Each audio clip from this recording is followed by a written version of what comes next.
Bonjour ou bonsoir, hein, mais plutôt bonjour, parce que le jour est encore présent. À toutes et à tous, on va pouvoir commencer notre séance du Conseil municipal par les traditionnelles procurations. Donc, Madame Florence Lemonnier donne pouvoir à Nicolas Vivier. Aline Le Barbonchon donne pouvoir à Ralph Le Jamtel. Sophie Corpel donne pouvoir à Christelle Joly. Barzine Boniadi donne pouvoir à Claudie Launois. Daniel Le Reculé, qui va devoir nous quitter pour aller au conseil d'administration du foyer des jeunes travailleurs, donc à partir de 17h45, va donner pouvoir à Michel Louiset. Madame Geneviève Gosselin-Fleury me donne pouvoir et Sophie Herry donne pouvoir à Cyril Bourdon. Nous avons donc un ordre du jour qui est un ordre du jour assez chargé, ce qui est tout à fait normal, puisque nous allons examiner notamment le compte administratif. Monsieur le maire, oui, s'il vous plaît. Dans les débats qui intéressent la commune. Bon, alors je suspends momentanément la séance, oui. On tenait à vous remettre aujourd'hui le résultat de la pétition citoyenne qui a été réalisée et signée par 2200 personnes. Donc je rappelle que cette pétition citoyenne, elle n'a pas pour but d'être contre ou pour la commune nouvelle. Elle dépasse bien largement le seul front gauche. C'est 2200 citoyens et citoyennes qui ont signé cette pétition, réclamant un débat public sur la commune nouvelle, où chacun peut s'exprimer et qui soit sanctionné à la fin, une fois que le débat public sera fait, par un référendum. Une question aussi importante pour l'avenir, non seulement de Cherbourg, mais de l'ensemble de l'agglomération, mérite un peu mieux que le PowerPoint qu'on nous a donné. Alors moi je vais voir la réunion de Cherbourg, là, la réunion pour la ville, où on nous a proposé un simple PowerPoint. On serait cru dans une campagne de pub, alors que les 300 pour la ville qui étaient là demandaient un débat public, demandaient de la démocratie locale, de la démocratie citoyenne. Donc voilà, j'espère que vous entendrez cet appel qui, encore une fois, c'est pas une pétition cadenassée par le front de gauche. J'aimerais qu'il y ait 2000 militants au front de gauche. Si c'était le cas, M. Le Jamtel serait là-bas dans le fauteuil de maire. Bon, ben vous me la remettez.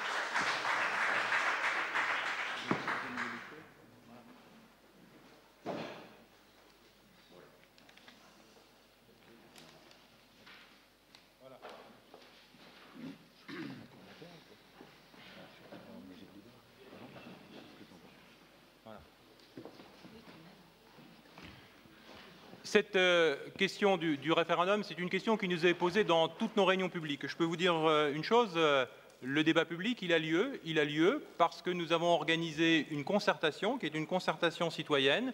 Cette concertation citoyenne, elle prend plusieurs formes. D'abord, dans un premier temps, oui, des réunions publiques qui ont lieu à l'échelle de chaque commune, puis des réunions qui ont lieu à l'échelle, pour ce qui concerne Cherbourg-Octeville, de chaque quartier. Donc, ce qui nous fait 6 réunions dans chaque quartier. Nous les déroulons de façon régulière maintenant depuis le début de la semaine. D'autre part, nous avons mis en mairie des registres qui permettent à la population de pouvoir s'exprimer sur la base d'un dossier qu'elles peuvent consulter. Et ce dossier, il est consistant, puisque certes, je comprends tout à fait qu'un PowerPoint ne peut pas rentrer dans la complexité des détails, notamment de répartition des compétences entre celles qui seront dévolues aux communes nouvelles et celles qui seront aux communes déléguées. Néanmoins, donc, ce dossier il est consultable à la fois à l'accueil de la mairie de la Butte et ici en bas à l'hôtel de ville. Il peut être faire l'objet de réflexion, de contribution d'une certaine façon. D'autre part, nous avons aussi lancé à tous les acteurs et à tous les citoyens qui le souhaitent un appel pour qu'ils puissent apporter eux-mêmes leur contribution dans le cadre de cahiers d'acteurs. Enfin, nous avons un site internet qui permet aux uns et aux autres de poser des questions. Et nous sommes, ce site internet fonctionne bien, ce qui montre aussi que les réseaux sociaux sont un outil au service de cette démocratie participative que nous mettons en place. Et puis enfin, nous ferons des permanences, s'il vous plaît, nous ferons des permanences d'élus. Nous sommes dans un sujet qui est un sujet où nous concilions à la fois la démocratie participative et la démocratie représentative. Et ça, nous avons eu l'occasion d'en débattre à plusieurs reprises. Nul ne peut s'ériger en gardien de la démocratie si ce n'est la loi et la Constitution. Nous sommes dans le cadre d'une procédure, où la loi ne prévoit pas automatiquement de référendum. Elle le prévoit dans un cas particulier. Cette loi, d'ailleurs, et si les communes nouvelles, avec les 270 projets qui sont à l'heure actuelle recensés en France, connaît un certain engouement, c'est parce que l'Association des maires de France, Transpolitique, s'y est fortement impliquée. Elle s'est impliquée à la fois dans la proposition d'une phase transitoire, mais aussi dans la démarche qui consiste à constituer de façon transitoire cette loi, mais aussi qui va permettre justement aux conseils municipaux, qui sont dépositaires de la souveraineté, de pouvoir se prononcer. Nous sommes dans le cadre d'une commune nouvelle, nous l'avons dit, il n'y a pas de rupture démocratique dans la mesure où la phase transitoire prévoit que tous les élus des conseils municipaux qui ont été donc élus par la population puissent siéger au sein de cette commune nouvelle. Il y aura donc la création également de communes déléguées. Donc il n'y a pas de rupture démocratique. Nous sommes dans le cadre d'une évolution. Nous sommes dans le cadre d'une évolution. Et à ce titre, donc, nous respectons parfaitement ce qui est prévu dans la loi, dans son application. Et la Constitution de la République française n'a émis aucune observation tant qu'à la violation d'un principe démocratique de cette loi. Voilà, donc à partir de ce moment-là, donc, chacun prend ses responsabilités, moi j'assume les miennes.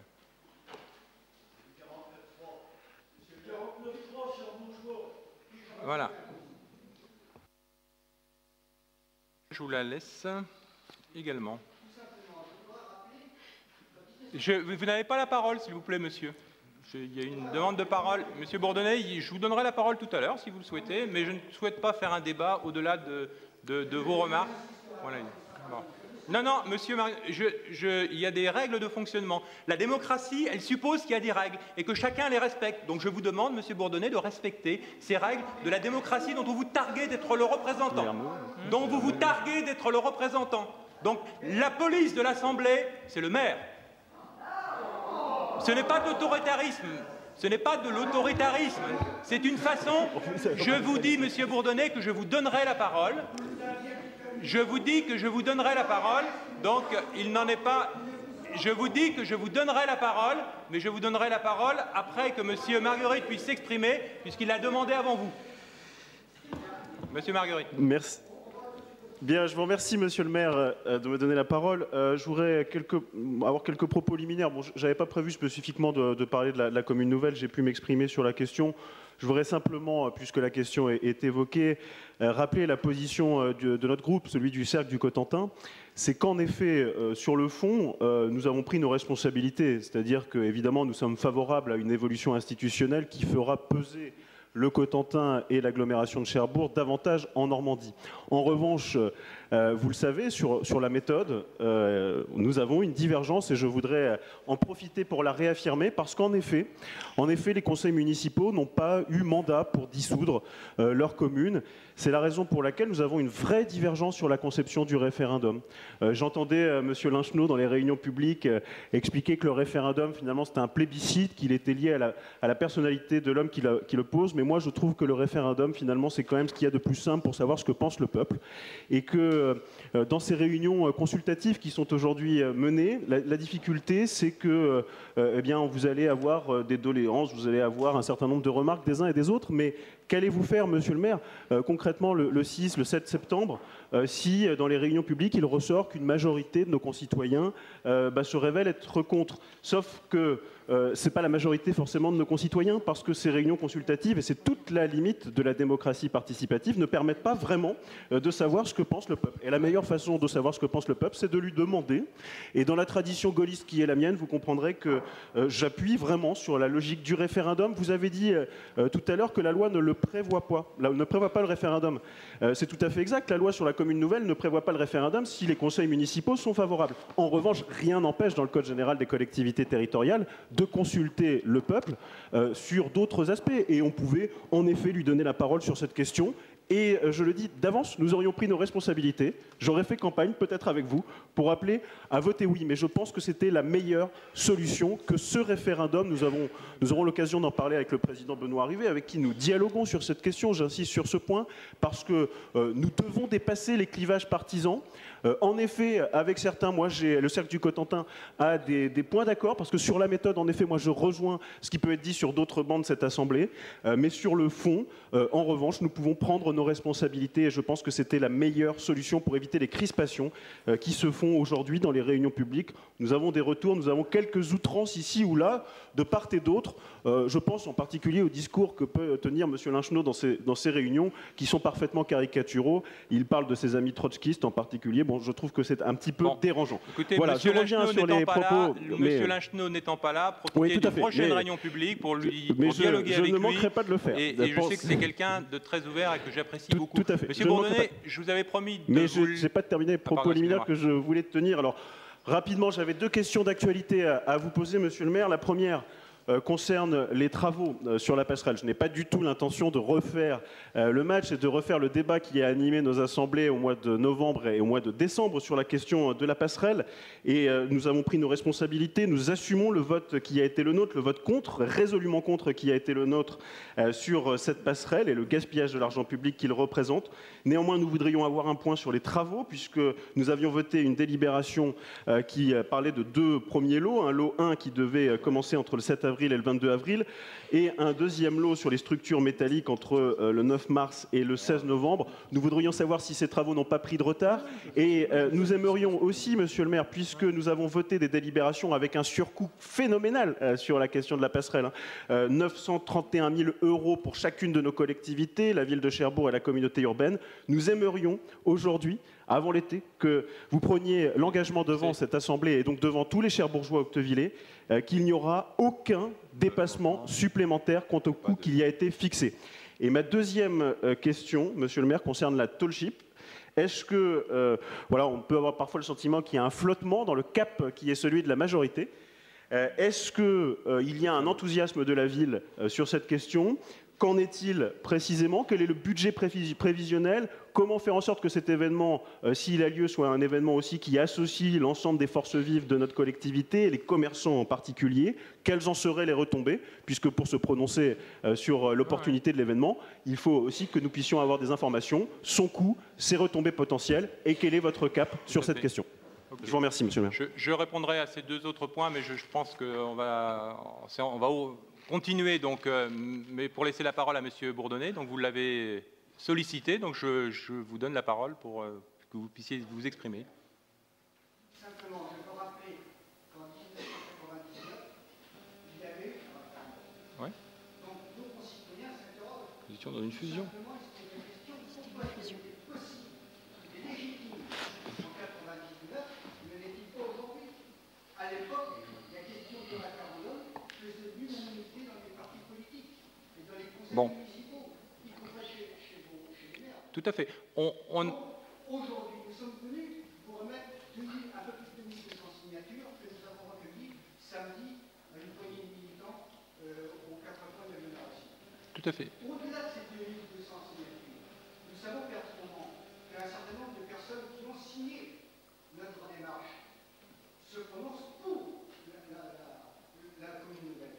D'autres sont défavorables. Peu importe, le problème n'est pas là. Le problème, c'est la démocratie locale.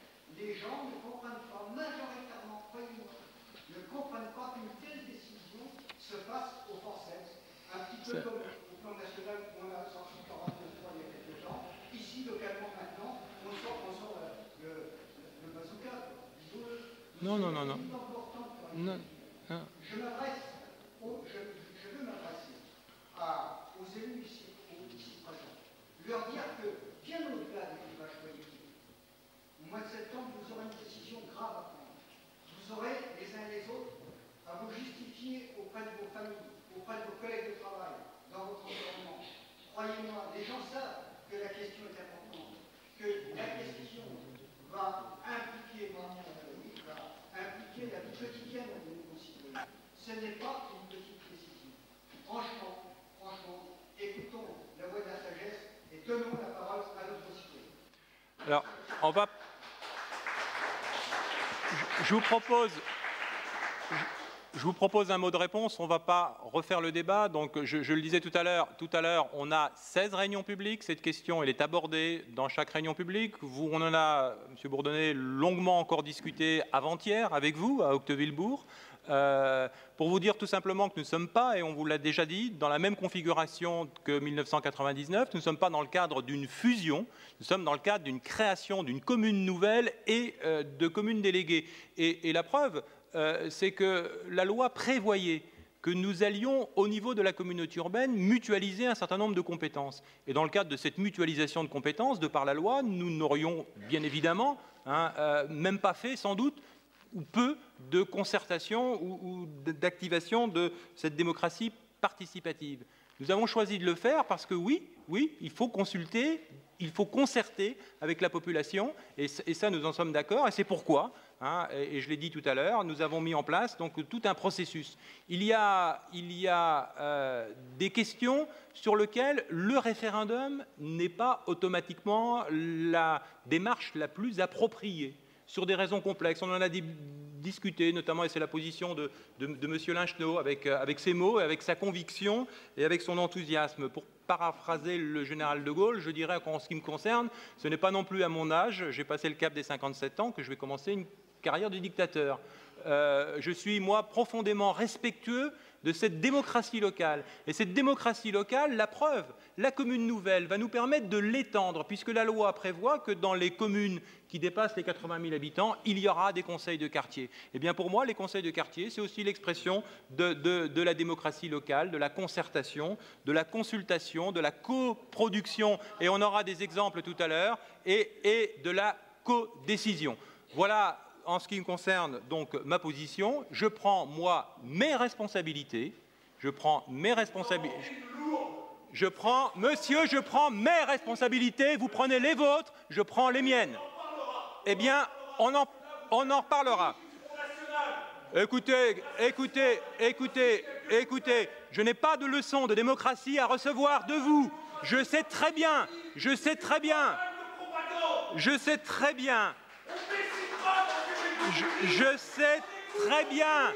combien, parfois, un certain nombre de minorités agissantes essaient de pervertir la démocratie. Je n'ai pas de leçon à recevoir de vous. Voilà. Je vous propose maintenant de commencer officiellement la séance du Conseil municipal. Monsieur Le Jamtel, excusez-moi. Ralph.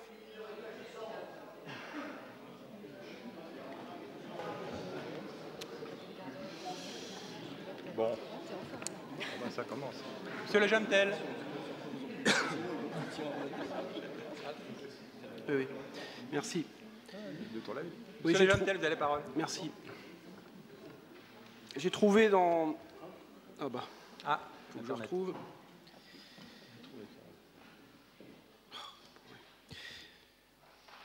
Oui, vous avez donné une interview, monsieur le maire, dans Paris-Normandie le 15 juin. Et donc c'est intéressant parce que vous évoquez la commune nouvelle. Et vous dites, par rapport aux journalistes qui posent la question, quelle est la place de Cherbourg en Basse-Normandie ? Nous nous projetons dans le cadre d'une commune nouvelle. À l'échelle de la Basse-Normandie, nous sommes la 2e ville, la 5e en Normandie en termes d'habitants, un peu devant Dieppe. Notre objectif est de s'arrimer au triangle Caen-Rouen-Le Havre en nous transformant en ville de plus de 80 000 habitants avec l'union de communes nouvelles regroupées déjà dans la communauté urbaine de Cherbourg. C'est une vision partagée par les élus et la population. Notre objectif est d'y arriver après concertation et consultation au 1er janvier 2016. Donc moi j'ai 2 questions. Nous avons demandé dans ce Conseil, il y a quelques mois, dans le cadre d'une motion, à ce qu'il y ait une consultation citoyenne. C'était une motion très courte, elle avait été rejetée à cette époque-là.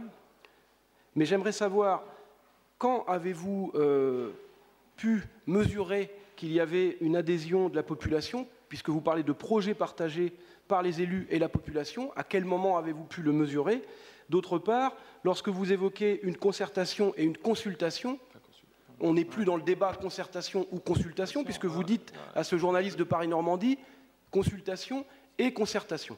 C'est le premier point, et c'est donc ma première question. Le second point, c'est sur la notion de démocratie représentative. Moi, j'étais tête de liste en mars 2014, aux élections municipales. Il n'y a pas eu de débat public sur ce projet de commune nouvelle. Je me trouve, dans le cadre de la démocratie représentative, face à un cas d'école, car je ne sais absolument pas la façon dont je vais pouvoir me prononcer au mois de septembre par rapport à ce qu'ont été les éléments de débat pendant la campagne des municipales. On ne peut pas dire que la loi est postérieure aux élections de mars, puisque la loi sur les communes nouvelles date de 2010. Simplement, elle a été réactualisée en mars 2015. Dans les arguments que vous amenez les uns et les autres, enfin je dis les uns et les autres, les différents maires de la communauté urbaine lors des réunions publiques, vous évoquez l'Association des maires de France. Moi, j'ai vu aussi l'Association des maires ruraux très en colère par rapport à la loi NOTRe, hier, qui était très nombreux. Non, mais c'est pour dire, une association des maires peut être convoquée, et on peut aussi en convoquer une autre. Donc, c'est pour dire qu'il y a de la complexité sur ce sujet-là. Le dernier point sur cette notion de démocratie représentative, nous, notre groupe, la façon dont on a tenté de se mettre dans une démarche qui est constructive, c'est de s'adresser à la population directement pour savoir s'ils voulaient une consultation. La pétition n'est pas un raz-de-marée, mais c'est quand même un succès, parce que je vous invite à faire de votre côté cette démarche, d'aller simplement, pas seulement dans les réunions publiques, mais dans l'agglomération, et faites une pétition pour demander aux gens d'approuver la méthode qui est la vôtre. Je ne pense pas que vous trouverez le nombre de personnes qui ont pu signer. Je reviens, et j'en termine là-dessus, j'aimerais que vous me répondiez juste, est-ce que c'est ce journaliste de Paris-Normandie qui s'est trompé dans la restitution de ses propos, ou est-ce que vous avez un petit peu anticipé sur le résultat de la concertation et de la consultation? Alors, je pense qu'il faut qu'on soit d'accord sur les mots. Pour moi, concertation, consultation, d'une certaine façon, c'est nos réunions publiques. Hein, c'est nos réunions publiques, c'est-à-dire que je ne parle pas de référendum. Hein, je n'ai jamais prononcé le mot de référendum devant un journaliste. Je lui ai dit que nous sommes dans une phase de concertation, consultation de la population à travers le dispositif que j'ai expliqué tout à l'heure. Ensuite, sur le sentiment que j'ai, oui, moi je parle pour les habitants de Cherbourg-Octeville, je suis comme tout un chacun, je ne vais pas que dans les réunions publiques, je consulte d'une certaine façon et je concerte autour de moi, et je me rends compte que sur ce projet de commune nouvelle, oui, il y a un certain enthousiasme, et il y a des gens qui le disent ouvertement d'ailleurs maintenant dans les réunions publiques. Donc le sentiment, c'est que la population est plutôt, de mon point de vue, hein, de ce que je vois, plutôt favorable à cette évolution. Moi, je propose qu'on en reste là dans la mesure où on a des réunions publiques qui vont se poursuivre. Donc, et à ce titre, on aura l'occasion, je n'en doute pas, de redébattre à la fois sur la forme, mais ce qui est important, c'est bien évidemment le fond. C'est le partage des compétences entre ce qui sera de la commune nouvelle et de la commune déléguée. Merci. Donc, on réouvre la séance du conseil municipal. Donc les travaux sur la passerelle. D'abord, deux choses. Oui, il y a un certain nombre de lots. Les lots, le battage des pieux n'est pas dans le chemin critique de la réalisation de cette passerelle. C'est-à-dire que nous avions une option. Le battage des pieux est un élément assez complexe. Parce que d'abord, il faut bien dimensionner et bien géolocaliser le positionnement des pieux. Puisque ce sont des pieux, des pieux qui sont relativement minces, relativement effilés, et il faut qu'ils coïncident le plus parfaitement possible avec les embases de la passerelle sur laquelle ils reposeront. Donc, la passerelle, elle, est en préfabrication dans les ateliers. Elle est en préfabrication, donc prête à être montée. Dans le planning initial, il était prévu que ces pieux allaient être battus le plus longtemps possible et qu'ensuite, le plus rapidement possible, et qu'ensuite, ensuite qu'ils attendent que les infrastructures de la passerelle viennent s'adosser sur ces pieux. Dans le calendrier, c'était prévu peut-être à la fin de l'année, à partir de l'automne prochain. Il se trouve que les techniques de battage de pieux, à la fois le positionnement a nécessité des études un peu plus longues, mobiliser également les outils qui vont permettre de battre les pieux pendant la période estivale. C'était pas non plus, il y avait une discontinuité par rapport au travail de l'entreprise, donc on a décidé assez récemment en lien avec Port Normand et Associés, donc on a décidé de commencer le battage des pieux en septembre prochain, de faire une information bien évidemment à la population et aux riverains, et de faire en sorte que ce battage des pieux qui dure à peu près 3-4 semaines, c'est presque ce qu'on m'a dit, donc puisse être terminé vers la mi-octobre, de façon à ce que tout soit prêt pour pouvoir commencer à accueillir les premiers éléments de la passerelle à partir de novembre. En ce qui concerne des éventuels dépassements, en aucun cas il nous a été signalé qu'il y avait des dépassements. Donc moi je ne peux pas m'engager, je ne suis pas le contrôleur de travaux ni l'acheteur de PNA, mais on ne m'a pas alerté sur des difficultés quelconques.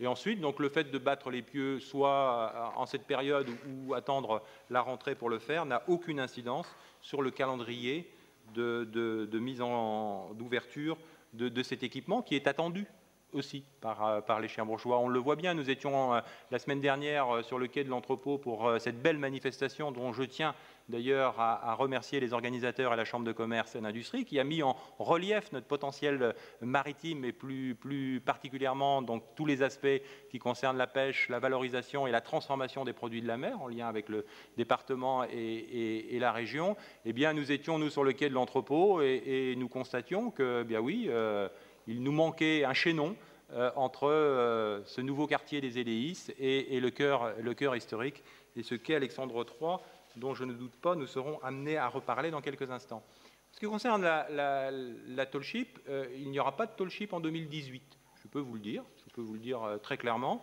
J'ai eu des discussions avec les organisateurs. Alors il se trouve que votre question elle est un petit peu prématurée d'une journée parce que demain, vous savez qu'on accueille aujourd'hui le Marité, on accueillera demain un bateau qui s'appelle le Santa Maria. Et ce Santa Maria, qui est un magnifique bateau, d'ailleurs, j'espère qu'il pourra franchir le pont tournant. Je n'étais pas sûr encore, pour qu'il puisse lui aussi accoster au quai Alexandre III. Et à bord de ce bateau, il y a notamment des représentants de la STI, avec lesquels je serai amené à dialoguer demain sur un certain nombre d'éléments qui permettront, dans un deuxième temps, d'apporter des réponses aux questions que vous posez. Nous sommes concentrés à l'heure actuelle, ça aura été, mais je ne vais pas les faire, vous aurez un petit dépliant qui vous sera donné tout à l'heure. Nous sommes concentrés, bien évidemment, sur la préparation, et c'est déjà fait, de notre saison estivale. Nous travaillons en lien avec la communauté urbaine sur ce que sera, et je salue Benoît Rivet, sur ce que sera ce grand événement de 2016, en lien cette fois-ci avec le département sur l'accueil du Tour de France. Les calendriers 2017, 2018, 2019 ne sont pas encore stabilisés et vous comprendrez pourquoi. Il faut du temps, même s'il faut aussi prendre à l'avance pour préparer de tels événements, mais il faut un peu de temps.